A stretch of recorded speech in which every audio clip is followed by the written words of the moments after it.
Selamat pagi, perkenalkan nama saya Desi Gahung. Saya kelas A, Ilmu Pemerintahan. Saya dengan NIM 213020703036. Di sini saya akan memaparkan atau menjelaskan apa itu sound governance, democratic governance, dan dynamic governance. Nanti saya akan menjelaskan dan memaparkan ketiga pokok tersebut, apa itu pengertiannya dan apa itu contohnya. Jadi ini adalah tugas mata kuliah dari Pak Bismar, dosen pengampunya, yaitu dalam mata kuliah tata kelola pemerintahan. Jadi untuk pembahasan pertama kita akan menjelaskan pengertian sekaligus contoh dari sound governance. Sound governance. Maka kita akan mengartikan dulu itu apa sound dan apa itu governance. Sound bisa diartikan sebagai layak, pantas atau ideal yang dimana di dalam konteksnya. Sedangkan governance adalah kata tata kelola yang dimana dapat berarti itu adalah cara mengatur melalui suatu kebijakan atau juga pedoman, tujuan dan prosedur yang dimana di dalamnya ada struktur, misi, aturan dan proses dan lain-lainnya. Maka dapat kita simpulkan arti dari sound governance itu adalah suatu tatanan bahkan suatu alternatif yang dimana merupakan suara masyarakat yang menjadi adanya pengaturan, proses dan kebijakan dalam pemerintahan sehingga adanya tata kelola yang layak bahkan pantas. Contohnya, sound governance itu seperti di dalam sosial dan politik, di mana adanya interaksi pemerintah dan masyarakat melalui adanya aspirasi masyarakat dalam kompleksitas.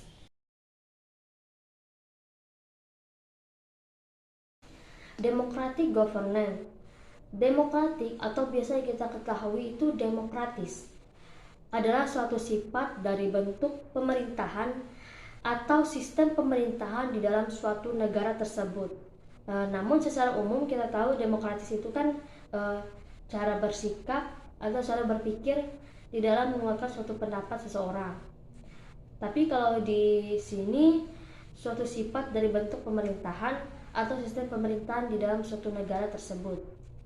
Sedangkan kalau governance kita sudah tahu itu tata kelola yang pasti struktur dan tatanan yang mana di dalam suatu kebijakan, pedoman bahkan prosedur. Nah, jadi kalau governance itu kan pasti kita tahu itu tata kelola, berarti itu terstruktur atau tatanan gitu.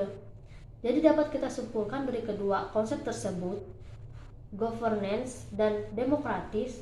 Jadi democratic governance itu adalah suatu proses perumusan suatu bentuk pemerintahan dan sistem pemerintahan yang dimana terstruktur dan tertanam di dalam kebijakan-kebijakan yang ada. Contohnya seperti di dalam melakukan suatu musyawarah. Pasti di dalam musyawarah itu kan ada bentuk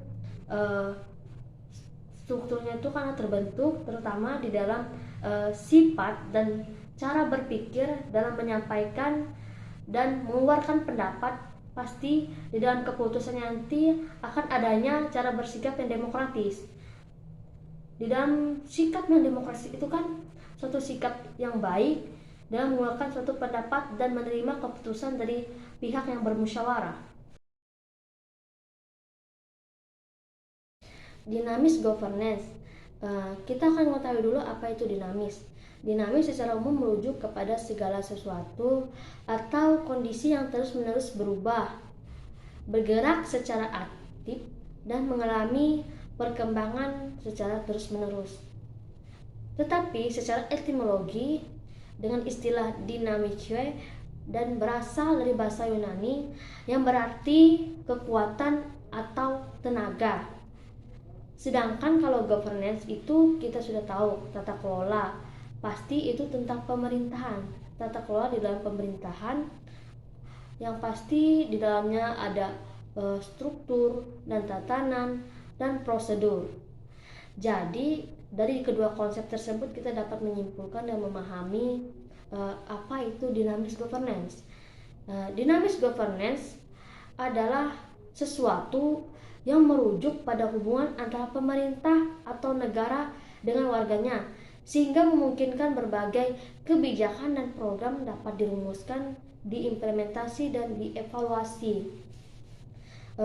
Jadi contohnya kemarin ada isu atau berita di mana pemerintah atau presiden melakukan suatu kebijakan peralihan kompor gas LPG ke kompor gas listrik.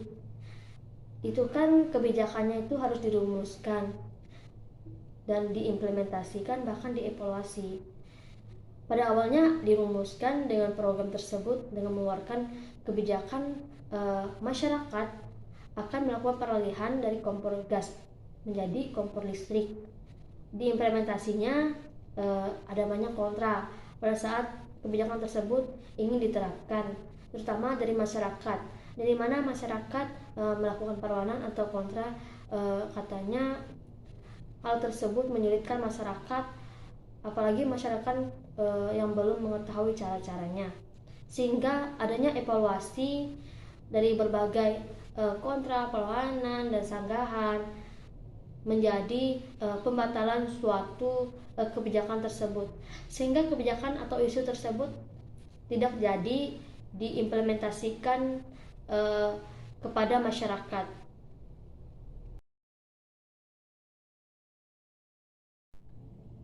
Sekian dan terima kasih.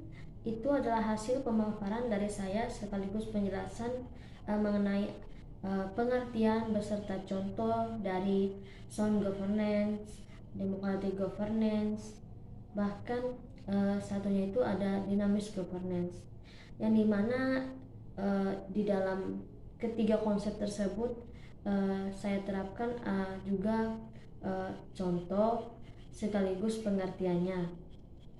Jadi mohon maaf jika apabila penjelasan atau pemaparan saya tidak jelas. Saya mohon maaf apabila di dalam penyebutan saya ada yang salah dalam pemaparan serta dalam penjelasan yang saya keluarkan. Terima kasih juga untuk dosen saya itu Pak Bismar yang telah memberikan tugas untuk menjelaskan dan memaparkan ketiga pokok tersebut. Sekian dan terima kasih penjelasan dari saya. Semoga penjelasan tersebut bisa bermanfaat dan berguna bagi para pendengar